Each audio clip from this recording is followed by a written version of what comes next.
Oh, saya mau bagi tahu.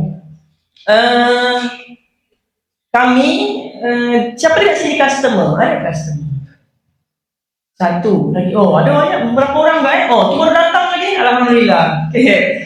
Jadi tuan-tuan, untuk yang mungkin belum lagi jadi customer, mungkin baru jadi customer, belum jadi dealer lagi, okay? Kami daripada tim J100 dan 5G ni adalah anak didik Tuan Zulkifli Syafiee, mentor yang ada empire lebih, network lebih daripada 600,000. So, kami sebenarnya tak buat duit dengan seminar ni. So, tuan-tuan datang sini semua free kan? Ada yang kena bayar. Muka tu sedih macam kena bayar 500 malam ni. Free kan? Okay.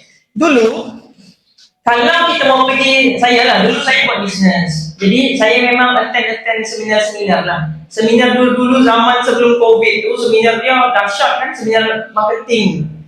Sekali kelas 100, naik package, berapa? 2,000, betul? Pernah dengar kan kelas-kelasnya tu? Naik ke 5,000. 20,000, ya kan? Kalau kita mau berjumpa dengan orang-orang bisnes yang level-level tinggi, kita bolehkah pergi kelas-kelas yang free?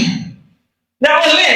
Kalau pergi kelas free tu yang orang, ini saya first time ni, hari ni hari pertama saya buat bisnes. Jumpa orang-orang yang macam bersama-sama newbie.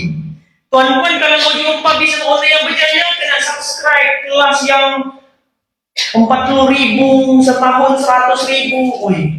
Tapi hari ini tuan-tuan, walaupun kelas kita free, tapi tuan-tuan ketahuilah, orang-orang yang pakai baju J100, 5G kan, sebenarnya ramai dalam kalangan mereka ni ada strong income.